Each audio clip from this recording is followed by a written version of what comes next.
What's up, everybody? This is the Chicago Sports Talk. Michael back at it again with a Chicago Bears video. This will be two topics world into one. So let's get right into it. Why Caleb Williams is not a generational talent, and I believe he will not save the Bears' problem. So let's go to the main person that everyone came at me because I said Colin Cowherd basically said that he believes Caleb Williams and his camp do not want to come to Chicago. And immediately when he backtracks himself, he says that Caleb Williams and his camp called Colin Cowherd and basically said, we don't want to be quote unquote anti Chicago. We want um we don't want to, come in the draft with drama already, because if you already don't know, this has been said a while that Caleb Williams wanted part ownership, which was proven false, and the simple fact that he preferred teams to where he wanted to go to. So let's take this with a grain of salt. So Ca- he course backtracked himself and basically, said that now Caleb Williams camp wants to come to Chicago. So let's get right into what I believe. It just my so everybody knows my thoughts about Caleb Williams and why I don't think he's a generational talent. But before we get into that, I do want to talk about this Colin Cowher story. Um, so I believe he has connections. That's number one. Number two, I actually know about what Colin Cowherd is doing because I believe he's spoken with Caleb Williams' father because he has connections to USC individuals. Sorry about that. So he's trying to probably make sure that he gets the truth out when he because even though Colin Cowherd has been caught like being a hypocrite, at the same time he has sources. He just doesn't like say stuff for no reason. So um and Caleb Williams, and I people want to say that, oh, how why wouldn't Caleb Williams want to come to Chicago, a team that went 7-10 with Justin Fields, who people considered a bust right now, and two games with Tyson Bagent, a D2 undrafted rookie quarterback. So take it with a grain of salt for just a moment. We, as Bears fans and NFL fans, of knowing the Chicago Bears history, they properly cannot develop a quarterback. It's been their entire history, ladies and gentlemen. They get the quarterback in the worst scenario. They fire the head coach, and they put in because Cutler went through 7 different offensive coordinators, and we had Jay Cutler for over 7 years. And if you're a, you know, not just a father, but if you're like a quarterback, why would you want to go to Chicago? And people want to say that, oh, Caleb Williams would be set in a perfect scenario. Listen, what can go wrong will go wrong. And the reason why I say that is Chicago is a very cold place. It's been very cold many times that it's been in the negative degrees. And the question will be, can Caleb Williams play in cold weather? That's number one. That's going to be the number one. Can Caleb Williams play in cold weather? And number two, can Caleb earn the respect in the locker room? Because the locker room supports and plays hard for Justin Fields. DJ Moore has said 1,000 times that he wants Justin Fields to return. Jalen Johnson's been on a podcast, said that he wants Justin Fields to return. Um, who else? Tremaine Edmonds, TJ Edwards, DeMarcus Walker, Montez Sweat. all of these, like, can Caleb Williams, like, the one thing you all have to understand about when a quarterback comes in a league, they have to earn the respect of the locker room because the locker room speaks for itself and can change power when you lose it. And basically, that's going to be the question. Can Caleb Williams earn the respect of the locker room? And can Caleb Williams overcome the flaws of the Chicago Bears? Um, they have a left tackle issue. They have a center issue. They currently right now have a complementary receiver issue. They their play caller is, questionable because of Shane Waldron, even though I do think he'll be solid for the Bears. They have a head coach who is automatically on the hot seat for upcoming next year and probably will be fired if something doesn't happen as soon as next year. So if I'm Caleb Williams, I'm just like being like, this will be way too much pressure, and including the Chicago media. If I do like something like cry on my mom's shoulder and basically paint my fucking fingernails and stuff, I'm gonna get criticized for it in Chicago. And this isn't like the 80s where Dennis Rodman was like, you know, can do some like crazy shit and we wouldn't care. We're in today's society. What Caleb does, where he like paints his fingernails, or he may just like pierce his eyeball or pierce his belly buttons and stuff. He can do that and he'll be criticized for it. So Caleb Williams, I don't think wants to go for the Bears because the pressure will be on him to possibly play in the cold, earn the respect of the locker room, and basically get this team to the playoffs to possibly save Matt Eberflus's job. So that gets me to my point is why he's not a generational talent and will not save the Chicago Bears. And people want to be like, oh, well, he has DJ Moore. So just because he has one weapon means he'll excel. When we already know Justin Fields and DJ Moore have excelled, Caleb Williams and the DJ Moore connection is going to be a very question. And we pretty much said the same thing when we drafted Justin Fields with Allen Robinson. And we already know how that connection worked. So let's get right into Caleb Williams' stats. I'm going to go pull it up right here. And I want RJ to listen to this. So Caleb Williams had 3,633 yards, 30 touchdowns, and 5 interceptions with a quarterback rating of 82.4. And all I have to say is this. Why do we deem this man a generational talent? Those are average to, I wouldn't say average, but a little bit on the above average side. Caleb Williams, if you were to tell me that this is a generational talent going into the draft, and the Bears would be absolute stupid to take over to pass on Caleb Williams, who is a quote unquote generational talent, you are smoking.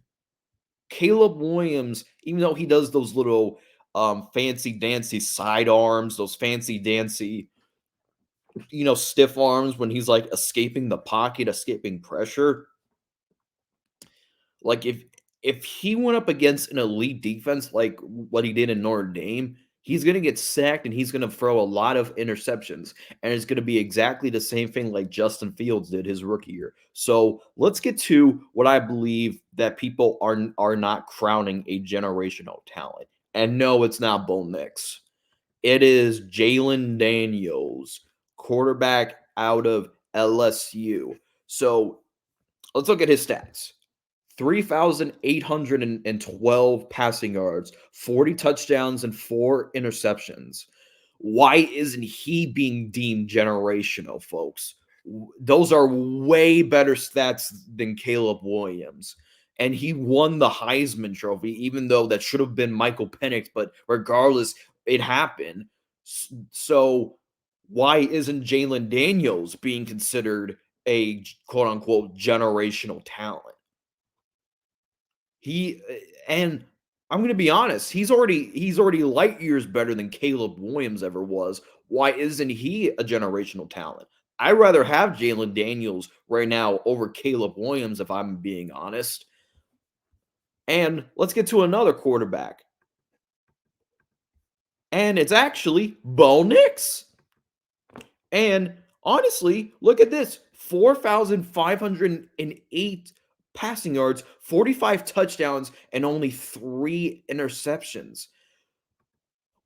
The he has his passing yards over exceed both Caleb Williams and Jalen Daniels. Why isn't he? Is he a generational talent? National media, and this doesn't make any sense. Caleb Williams, who honestly has doesn't have good stats as these, is being viewed as the next Patrick Mahomes. So let me do something. So you're telling me Caleb Williams can come into the Chicago Bears as soon as he gets drafted because you comparing him to Patrick Mahomes. So you're basically telling me Caleb Williams is going to take the Bears straight to the playoffs and the next year win the Super Bowl. That is exactly what you're telling me when you compare him to Patrick Mahomes. Meanwhile, I have to remind you something. Patrick Mahomes' numbers in college skyrocket Caleb Williams. So let me tell you something. And I'm actually comparing these stats one by one. So let's go to a topic of Bryce Young. And guess what? Y'all know my opinions about Bryce Young. I don't think he's that special. I don't think he's that talented. But look at this. His last year on Alabama, 3,328 passing yards, 32 touchdowns, and only 5 interceptions. Granted, I don't think Bryce Young was in the right scenario, but those stats are way better. No, not way better, like slightly better than Caleb Williams. So let's get to a particular, and we're gonna say this: is this who you really want to draft, Bears fans? Because I remember back in the day that where we Bears fans, when we were quote unquote done with Mitch Trubisky, we were okay with getting Zach Wilson. So let's go to Zach Wilson. He had 33 touchdowns and 3 interceptions. Bears fans, is this who Zach Wilson's numbers are slightly better than Caleb Williams? And Caleb, look, the difference between Zach Wilson and Caleb Williams is Zach Wilson never, and I repeat, never was a generational talent. I'm tired of this Caleb Williams crap. And RJ, you need to listen to this. Caleb Williams is not a generational talent. I went through the quarterbacks. And let's be honest, Jalen Daniels is already better than Caleb Williams. Bo Nix is better than Caleb Williams. Drake may be better than Caleb Williams. And honestly, I won't be surprised if Michael Penix ends up being better than Caleb Williams. Like, this is what the national media does. Like, every 3 years, they have to create a story. They have to create boundaries. They have to create a narrative that Caleb Williams is the guy. And the Bears would be absolutely stupid to pass up on a guy like Caleb Williams. Are you dumb or stupid? Pick both if you have to. Pick both if you have to. Because as I see it, Caleb Williams is being set for failure by the national media because if you put him on a pedestal, Patrick Mahomes, who is the best quarterback right now in the NFL, who probably will win his 3rd Super Bowl, if you're comparing him to Patrick Mahomes, that is automatically guaranteed to set him up for absolutely failure. And if you look at Caleb Williams' stats his last year in college, at least Johnny Manziel actually lit up college his last year. At least Trevor Lawrence did. And do we even need to discuss Andrew Luck? Do we even need to discuss Andrew Luck? At least Jamarcus Russell was solid in college. Jamarcus Russell in college was better than Caleb Williams. Like, what are we talking about with this narrative that the Bears would be absolutely stupid to pass up on Caleb Williams. If you think Caleb Williams will be the answer for the Chicago Bears after failure of developing quarterbacks and putting them in the positions to succeed, you are stupid. You are pure and utterly stupid. And I don't care if we won 7 games this year out of Justin Fields, who people consider a bust, and a D2 quarterback that is Tyson Bagent. Please, for the love of God, stop watching football, because I'm tired of going on my phone and going on Twitter and going on Instagram and going on YouTube videos with this Caleb Williams crap. Can we cut the narrative? He's not generational. Do you want to know who's generational? Marvin Harrison. He's actually more deserving of being the first overall pick than Caleb Williams ever did. And I know the narrative. Why would you draft a wide receiver at the first at number one over Caleb Williams? Well, go look at Marvin Harrison's stats. He's more deserving than Caleb Williams. And the worst part about it is, folks, Caleb Williams may not even be the first overall pick. And don't be surprised if he isn't, because Jalen Daniels may be the first overall pick. Bo Nix might be the first overall pick. Even Drake may be the first overall pick. Caleb Williams will not solve the Bears' issues. All this spectacular stuff is cute in college, but when he goes to the pros, he's going to get clocked. And what I mean by clock is he's going to get the crap knocked out of him. So take this with a grain of salt. And this is for the majority, the least majority of Bears fans and the national media that are watching this video and will write in my comment section about how Caleb Williams is going to save the Bears and good days are come. No. What you can do can set the franchise back. So the statement still stands. Trade the first overall pick. Get a haul. Maybe draft a quarterback in the later rounds. Maybe Bo Nix drops. Maybe Michael Penix drops. Maybe you can get a sleeper. Maybe Jordan Travis. Y'all forget there's other quarterbacks in this draft, folks. We have to think of the bigger picture. We can't just take a Hail Mary on the first overall pick and take a Hail Mary on the Justin Fields trade, which is going to be a second and a third round. You can throw that the 8th overall pick out the window, because the Falcons are not doing that. We need to think of the bigger picture. This is not Ryan Pace. This is Ryan Poles. So take this with a grain of salt, Bears fans and national media. Stop putting these players and setting them up to failure. So anyways, that's all for today's video. Thanks for watching, and bear down.